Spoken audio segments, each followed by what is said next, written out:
So now, in the last couple of videos, we looked at how the PNP bipolar junction transistor, wired as an emitter follower, can take a weak signal at its base and output that same voltage, but with plus about 6 volts. So if we set 3 volts at the base, we'll get about 3.6 volts. And that comes through a 10K resistor in this case. So it's also a weak signal right there. But we also looked at the NPN bipolar junction transistor as an emitter follower, can take the base voltage and output 0.6 volts lower at the output there. So the voltage follows, but not directly. There's an emitter that the output follows, emitter follower.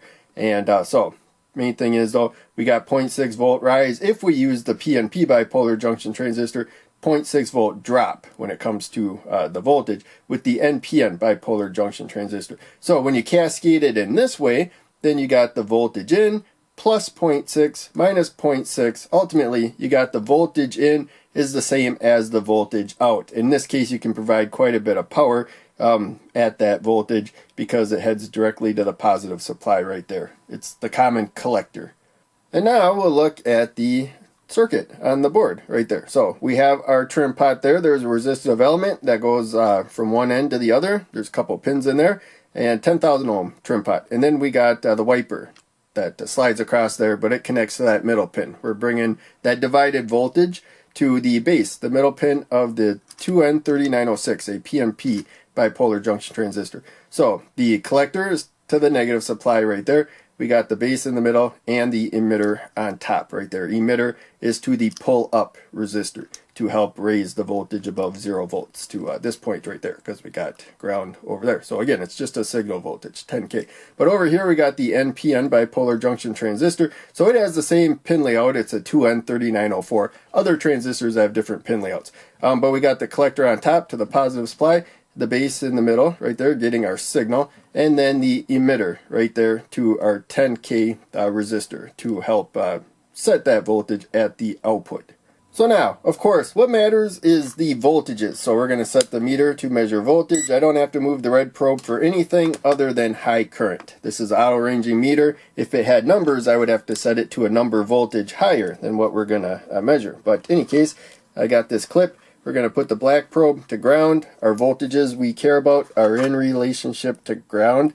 And then we got the jumper right there. So the wiper for the trim pot comes to the middle pin, the base of the transistor there. The power supply is off. And it provides a negative power while it's off. Something to keep in mind.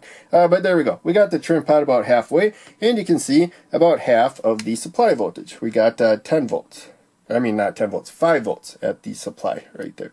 And then we come to the base, and we got half. And so yeah, I can, with the trim pot, go up to 5 volts or down to 0 volts. Again, we're measuring the trim pot right there. Now we're going to go to the emitter. This will give us our highest voltage. So let's go to the positive supply, or the positive supply will give us our highest voltage actually. And so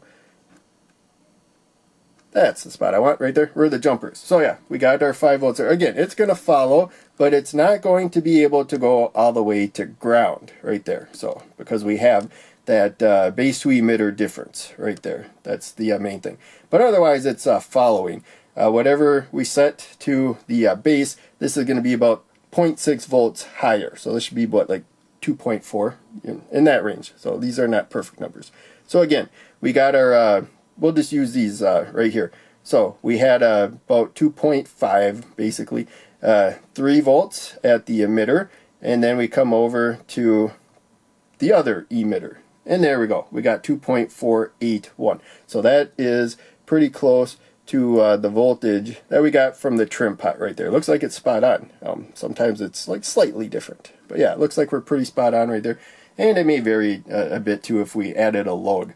And before we move on, as we saw before, the output of the PNP bipolar junction transistor could not go below 0.6 volts. It could be 0.6 volts or higher. We have the opposite with the NPN because of the base to emitter drop right there. So we can get down to 0 volts at the output, and other than, you know, some stuff that's building up or whatever, but pretty much 0 volts right there. And definitely much less than 0.6 volts. But we cannot get all the way to the positive supply because of the voltage. that's coming from the positive supply. We have the base to emitter. That's all the voltage that we can get since we have that drop, 0.6 volt drop. We're losing that no matter what, even though we got the collector of the positive supply. And so I will have to turn this down about 0.6 volts before it's really going to change. And now you can see it's changing pretty quickly right there. So we cannot get all the way to the positive supply, but now we can get all the way to ground. Whereas we could not get all the way to ground when we were looking at the emitter of the PNP bipolar junction transistor right there. So in any case, I'll pull that out of the way and turn the meter off and disconnect everything. But I'll do that later. For now, that's it. Thanks for watching. Make sure you check out one of the other videos I'm posting on the screen and check out links down below. They all help out a lot. I'll see you in the next video.